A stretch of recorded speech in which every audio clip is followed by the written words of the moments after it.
If you struggle to write copy in your business, whether that is copy for your social media captions or whether you're writing pamphlets and brochures for your business or email writing, if this is something that just, it's just not your thing and you find it hard to write either conversational or conversional copy, then this is the podcast episode for you. I have an amazing guest, Elena from 23 Wise Words, and I can't wait for you to hear our interview. There is so much gold in here, so listen up. I'm super excited to bring you this episode. Hey, welcome to the Small Business Made Simple podcast, brought to you by socialmediaandmarketing.com.au. Being in business is never easy, but it can be simple, or at least simpler.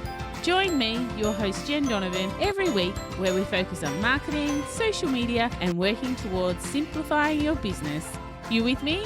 Let's do this. Gonna dream it big, 'cause someone out there listening. Everyone's got a voice to give, and it's time I heard you whistling, 'cause there's no point at all, in dreaming small. Why, hey there. Welcome to episode 134 of the Small Business Made Simple podcast. I can't thank you enough for lending me your ears today. I know you have lots of choices out there, and I really do appreciate you making me one of them. Sometimes I still kick myself that I'm up to, episode like 134. It's like, seriously, when I started this podcast almost 3 years ago now, I honestly thought I'd run out of things to say at about episode 27. So every time I say episode 134 or 133, I think to myself, wow, I've still got something to say. So I'm glad that you have joined me. I am, of course, the host, Jen Donovan, and it's my job to help make your business life simpler by bringing you podcast episodes like today. I am super excited for you to hear our interview today. I have a very special guest. Her name is Elena Connolly, and she has a business called 23 Wise Words. And we are talking all about copywriting, as in those words that you write to engage your audience and to sell your products. And we are digging deep into this as well. We are digging deep because Elena actually has a psychology degree. And so science of writing is actually her jam. She loves to think about the science of the way we write, and she shares so much of that with us today. We are talking about the difference between conversational copy and conversional copy, and there is a difference. So if you write emails, write social media captions, write pamphlets, and so forth, then this podcast episode is definitely for you. So grab yourself a cuppa, and if you're driving, strap yourself in, because this is a fabulous episode with so much gold. And look, honestly, you're probably going to want to listen to this twice just to get down all the gold that Elena shares with us. So anyway, without further ado, let's have a chat to Elena. Elena, I'm really a bit excited to have you come on the podcast and talk copywriting with us today, because I think it's a subject that small business owners do struggle with, and I know that you know that. But for my audience who perhaps doesn't know you so well, can you tell us a little bit about who you are, what you do, and a little bit about your business? Yeah. So I'm Elle from 23 Wise Words. As you said, I'm a copywriter. So I predominantly write websites and kind of really focus in on that sales copy or conversion copywriting. I think in the copywriting community, we call it conversion copywriting, but in the rest of the world, people are kind of like, what does that mean? So I kind of use the term sales copy, because I think people can then understand that it's kind of the end game, I suppose, is more around getting the sale, or at least encouraging people to take a bigger action than just read your blog or kind of read your Instagram caption and like it or whatever. So I kind of split the two into kind of content writing and copywriting, and I very much focus on the copywriting side. I've been in business for about 5.5, 6 years now, and my background is actually in psychology as well. So definitely drawing on those kind of psychology principles, sales psychology, consumer behavior, and really bringing that into the copywriting as well. I think that's something that people don't often kind of put together, the fact that actually kind of if you're thinking of sales when you're talking to someone, you kind of have, there's lots of training, there's lots of people that do it as a profession, these kind of salespeople or training about sales and how to close the sale and that kind of thing. And what people don't understand is actually kind of writing copy is the same, but it's just in the written form. So there's lots of people kind of don't understand that actually write copywriting is selling as the same as speaking is selling. But also not kind of going down that sleazy sales route and finding a way to sell in a way that is true to your business and ethically correct. You know, I always say that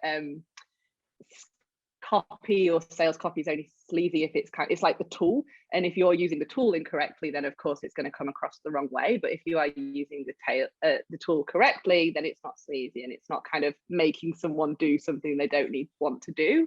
You're actually just kind of trying to solve a problem for them. So nice. That's a kind of a bit of background about my business. Yeah, beautiful. So my first question is 23 wise words. What does that mean? Where did that name come from? I'm always fascinated by people's names.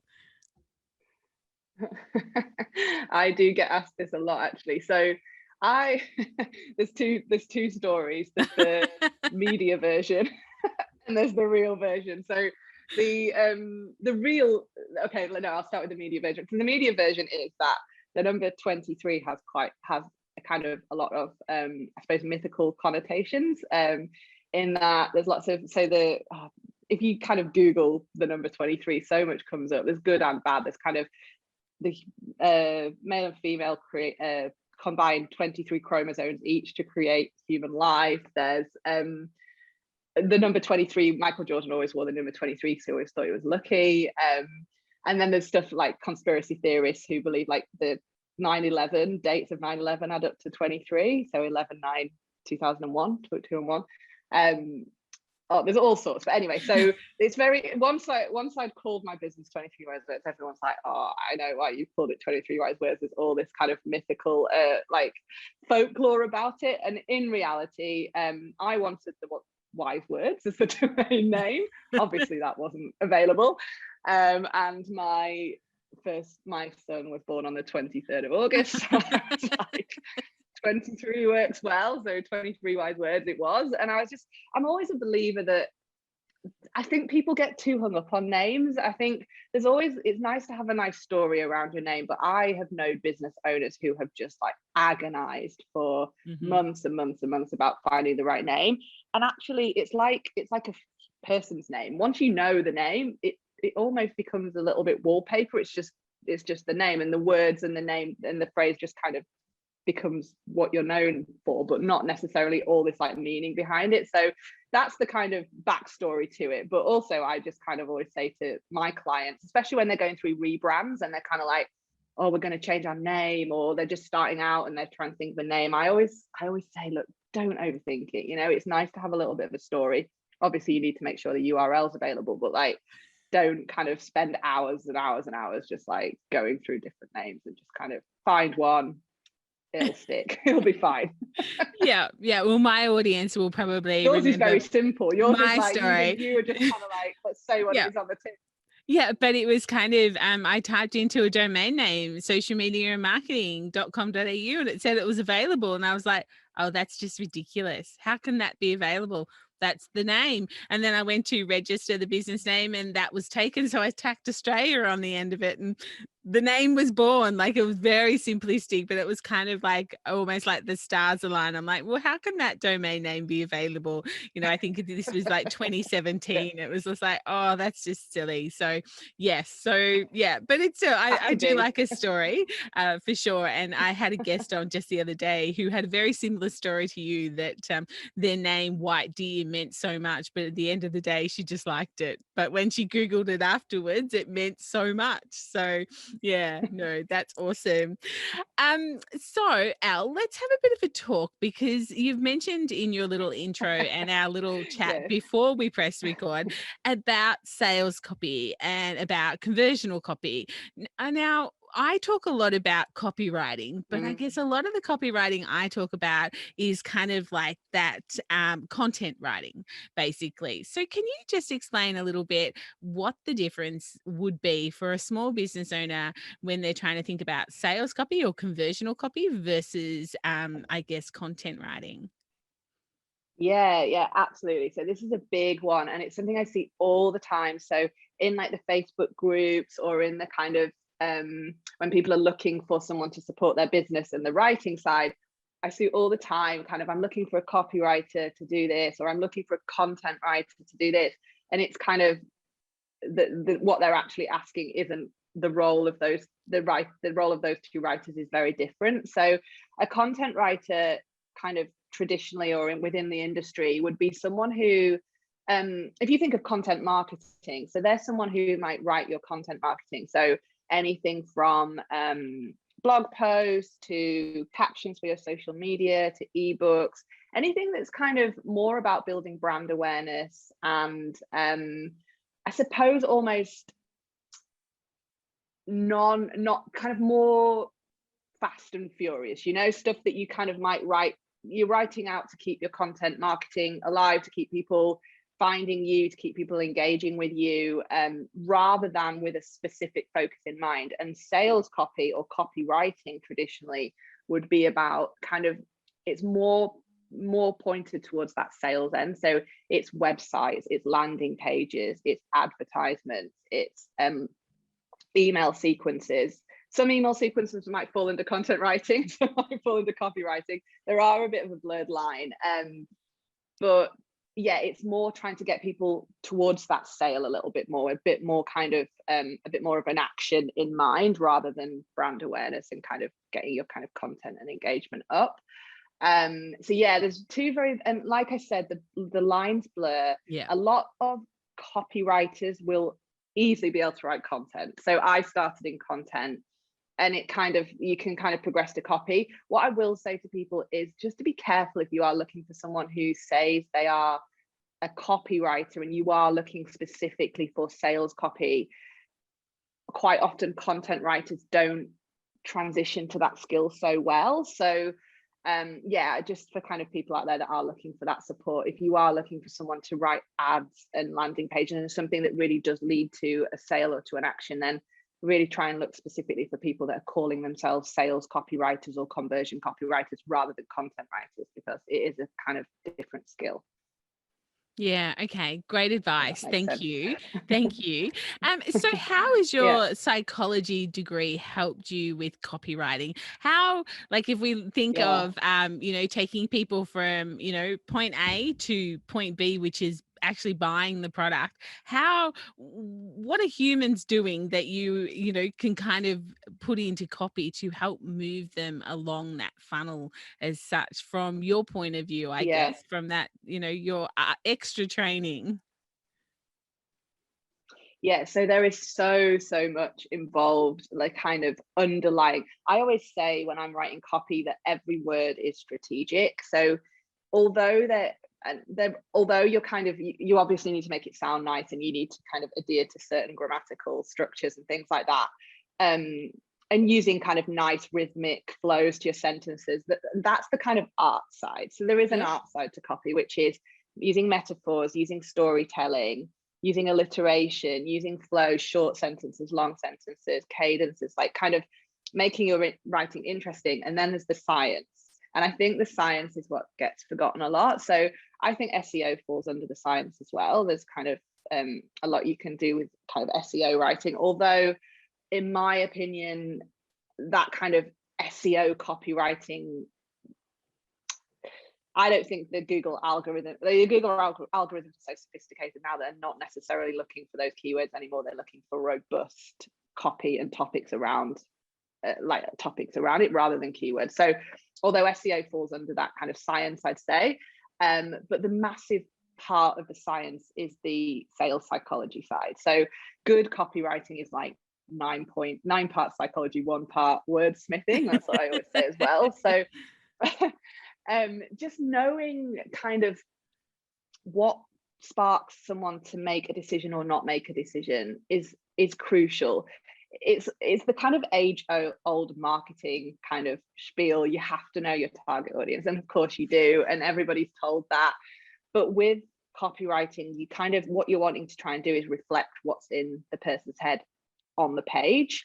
So it really is so important to kind of think about, like, the words you use to describe what you do are 9 times out of 10 very different to the way your customer or your client would describe what you do. So the psychology behind that is kind of getting into their hearts and minds and reflecting that in the page.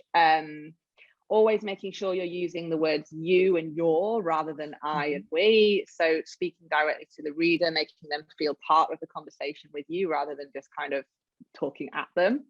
A big thing I always see is, especially on websites, people talking about themselves too early on. So on a homepage, quite often I'll see a homepage and it's kind of, these are our values and this is our mission. And it's like, that's not the right place. You know, you have to always start by talking about the reader.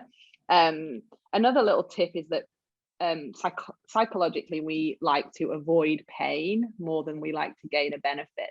So if you start your copy with a pain point or a problem, you're much more likely to hook the person in. And there's a little formula that we use, which is, keep going, sorry. all right, I'll tell you the little formula, because I think this is something that people would find really useful. So if you're sat down at a blank page or a blank screen and you just kind of like don't know where to start, using this little formula can really help. And you can apply it to emails, you can apply it to Instagram captions, you can apply it to web copy, and you'll see it all the time once I point it out to you. So the copywriting formula is problem, aggravation, solution, and outcome. So and this could only just form kind of one paragraph, but you start with the problem. So what's the big problem that you're solving? You aggravate that problem slightly. So you add another problem onto it. You talk about your solution, and then you talk about the outcome. And it's so important. This is what I see all the time as well, is people don't, what we call in copywriting, close the story loop. So they don't tell people why they should care about what you've just said. And that's where the outcome comes in. So always talking about the benefit, like what you've just said, what's the ultimate benefit? And the way I always frame it to myself is the what's in it for me, or the so what. So someone's read something and then they're in their head like, so what? Like, why does this matter to me? So always close that story loop by talking about the outcome afterwards. So I'll give you a little example of that formula in action.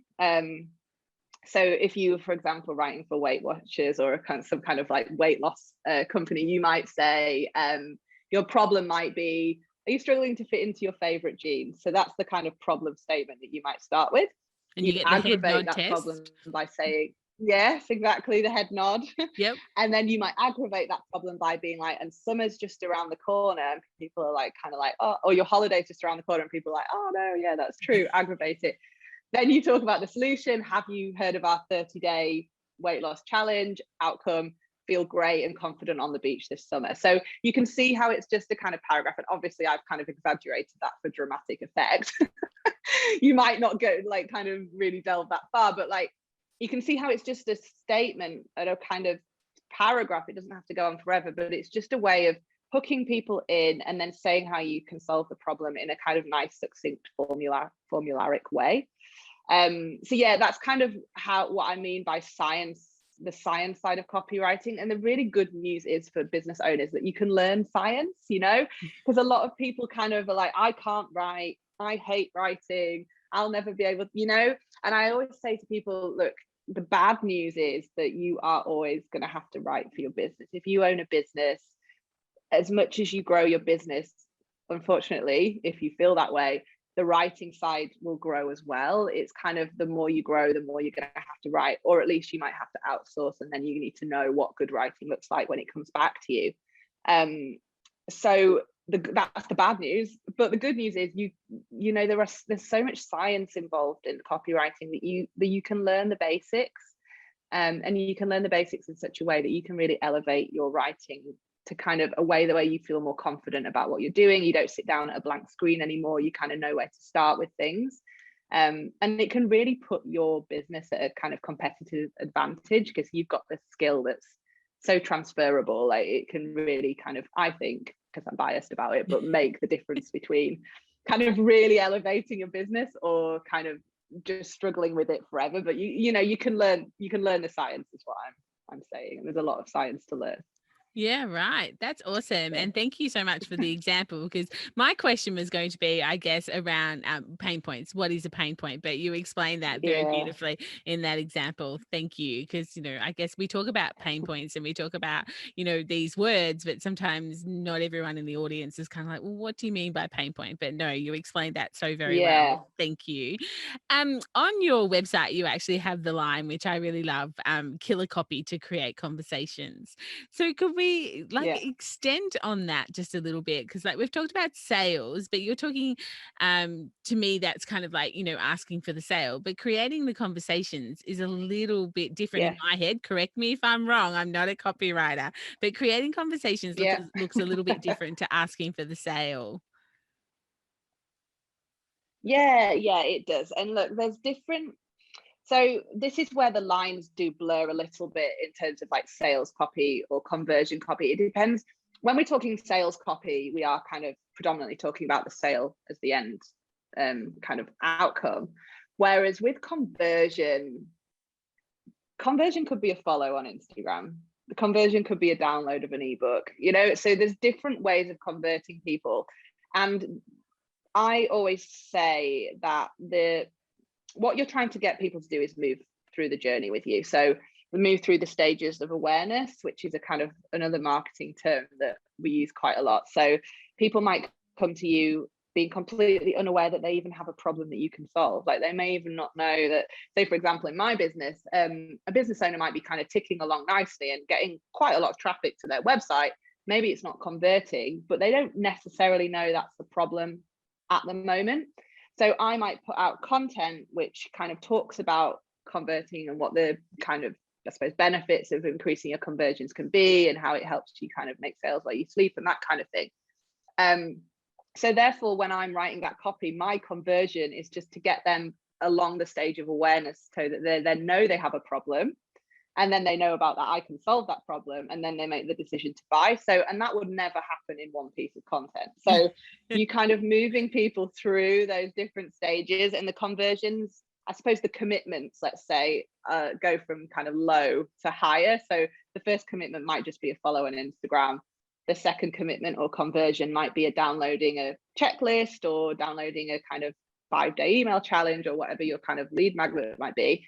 And then the next conversion or next part might be kind of booking in a discovery call. And then so you kind of, the conversions increase in commitment, and so do the kind of conversations, I suppose. So that's where I think there's a kind of a little bit of a difference between conversion copywriting and sales copywriting. And just to add more confusion, we've got content, we've got sales, we've got conversion, but please don't feel overwhelmed. But there is a slight difference just because of where your potential client or customer is in their buying journey, so you just have to make sure you're writing and creating content or copy that covers all the stages of awareness, and not just focusing on the sales side, and not just focusing on the blogging, and which blogs are great for kind of getting people aware of what you do and solving the problem, but they're not great for converting to sales. So it's just matching the piece of content to the stage in the buying journey of your customers and the conversation that you kind of have with them at that point without scaring them. Because you don't want to kind of you don't want to kind of jump in and be like, buy my work with me, buy my product, when they have no idea that you can solve a problem they've got. So it's just getting the conversation right, the tone of the conversation, just like you do in real life, so that's kind of my audience is very much a mixture of service-based versus retail-based businesses. Do you have any tips or tricks around the differences in the way that you might write sales copy? Because I guess retail can have a much shorter buying cycle. Like I see a candle, I like a candle, I buy a candle. I see a program, I want to be nurtured a little bit more. I'm not quite sure whether I need that program or not. Sell it to me, and then I buy. So the lead time or the customer journey can take so much longer. So do you have any tips or tricks around that? Yeah, look, I do predominantly focus on the service businesses, and I have written a little bit of website copy and bits and pieces for product businesses, but Look, the like, know and trust factor that you need to build for a service business is, like you said, massively different to the product business. And that's because I suppose with the people I work with, it doesn't necessarily apply to every service business, but people are tending to work more one-on-one. You know, they kind of need to know who it is they're going to work with, or at least know, they want to know that their kind of values are aligned with the service that they're going to kind of get. Whereas with a product, although there's a lot of kind of change in people's sentiment around wanting to buy products from businesses whose values align with their own, yeah, like you said, that like, know and trust factor isn't as important, because quite often the face behind the product isn't necessarily known. So yeah, it's just down to lead times, like stages of awareness, like you said. So someone in a product or retail business can go from being completely unaware they have that problem to making the sale in 15 minutes, you know, if you're there on social media. So it's just down to the kind of product, the buying life cycle, and how quickly you can move people through that stage of awareness very, very quickly with a product. Whereas with a service, it doesn't tend to take a little bit longer. Although some luxury products, it does depend on the price point as well. So if the price point's high, then you might need, this stat's changing all the time, but something like 8 touch points before you are willing to think about buying a product that's of a more kind of a higher price point.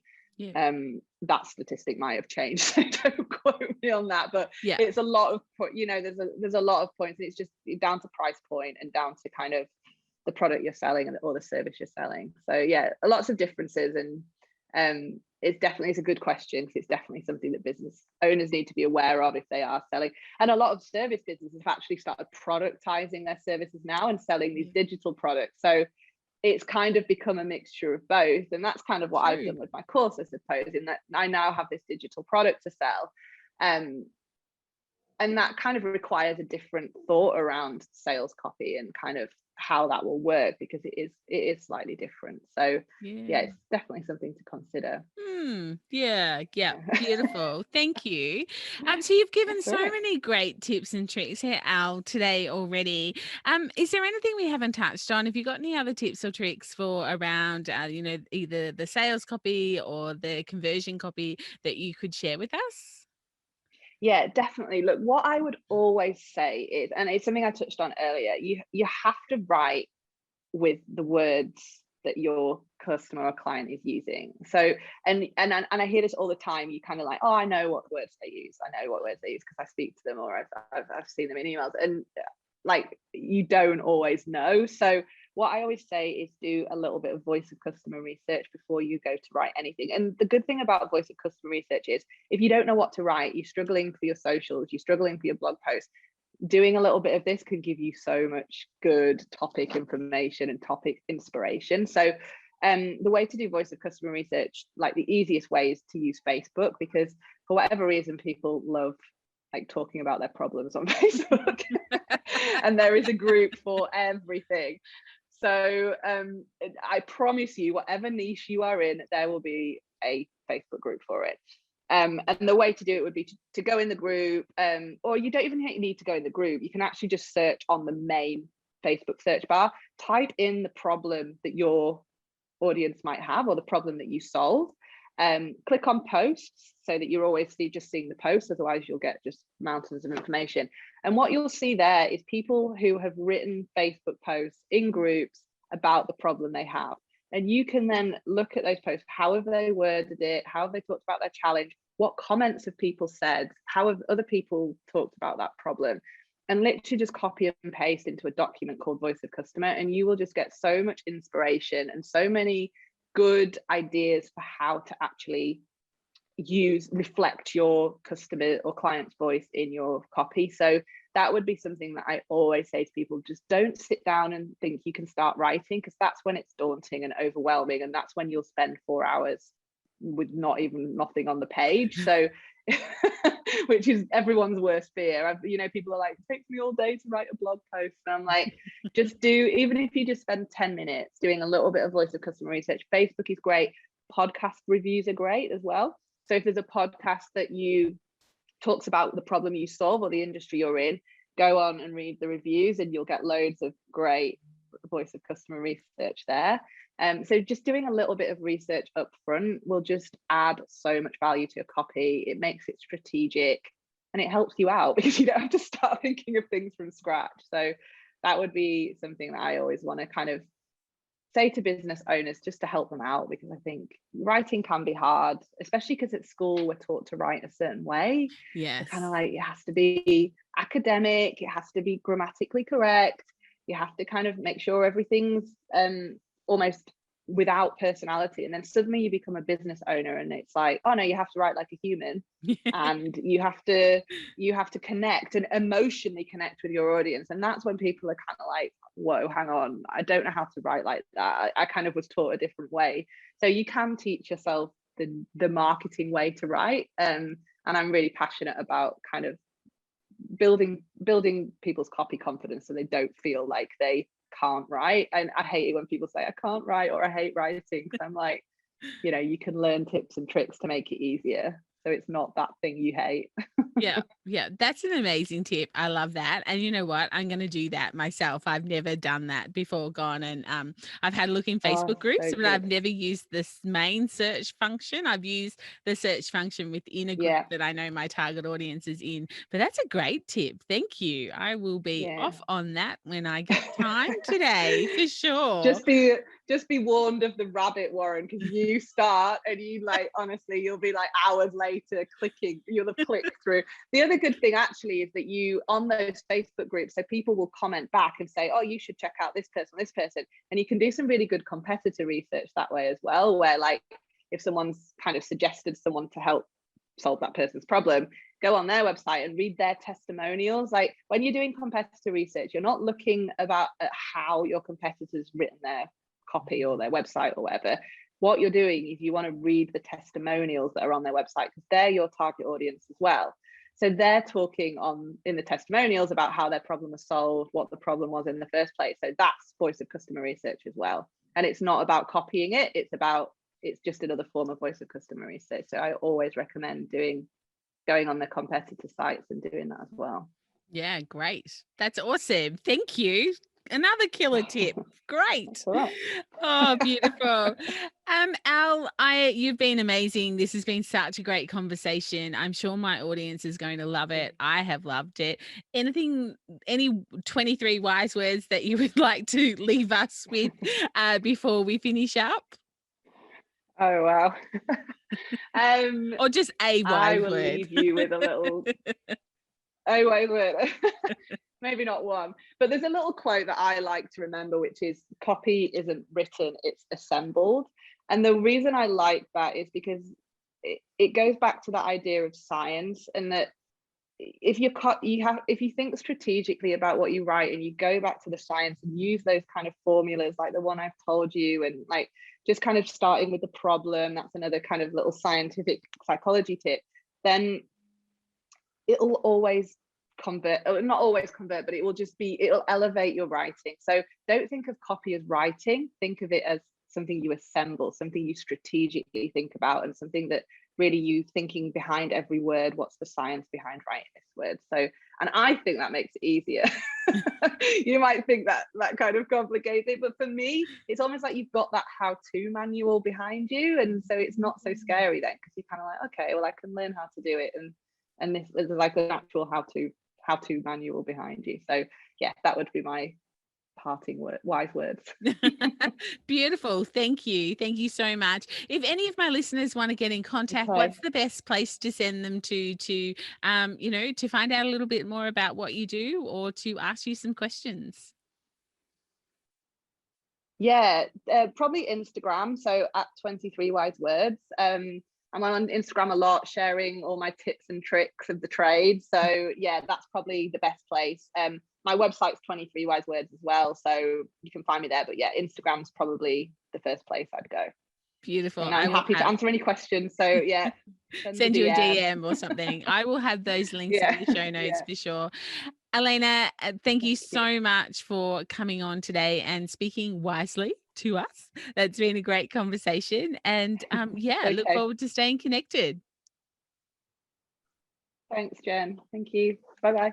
I really hope that you enjoyed this episode. I certainly did. I got so much clarity around copy from listening to Eleanor.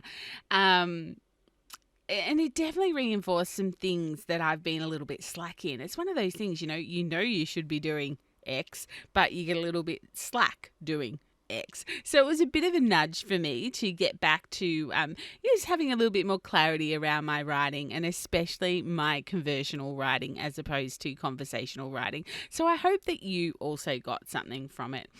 All Eleanor's contact details, of course, are in the show notes, and you can find the show notes on my website at socialmediaandmarketing.com.au/134. Of course, if you want some business help or marketing help, then don't forget you can actually book a discovery chat with me. The link for that discovery chat appointment, so you can just book an appointment in my calendar that suits you and suits me, of course, are in the show notes as well. And I won't give you that address again because I just did. And of course, if you decide that you want to have a bit of a chat, we can sort of talk about your goals and your struggles and maybe even some copywriting as well. But that is it for episode 134. I will, of course, be back next Thursday with another great episode to simplify your business life in 2020. If you're enjoying the podcast, and hopefully you are because you've listened this far, I would love you to hit that subscribe button and maybe share with another superstar business owner who's doing that daily grind, who would really appreciate someone else making their business life a little bit simpler, and maybe even some tips and tricks around copywriting as well. So massive love coming your way if you do share my podcast. If you're listening, then take a screenshot and tag me on Instagram in your stories at @JenDonovan_. I'd love to cheer you on there as well. But of course, I will be back next Thursday for episode 135. But in the meantime, let's hang out on social. You'll find me on Instagram, Facebook, and of course LinkedIn. But whatever you do, remember, my small business peeps, as my opening song says, there is no point in dreaming small. No time like the present. Tell it like you feel it, say it proud, be true, and let us see you for the star that you are. No point in dreaming small. I would like to acknowledge the traditional custodians of the land, the Yorta Yorta people, on which I record this podcast and conduct my business today, and pay my respects to their elders, past and present. I extend this respect to the Aboriginal and Torres Strait Islander people here with us today as well.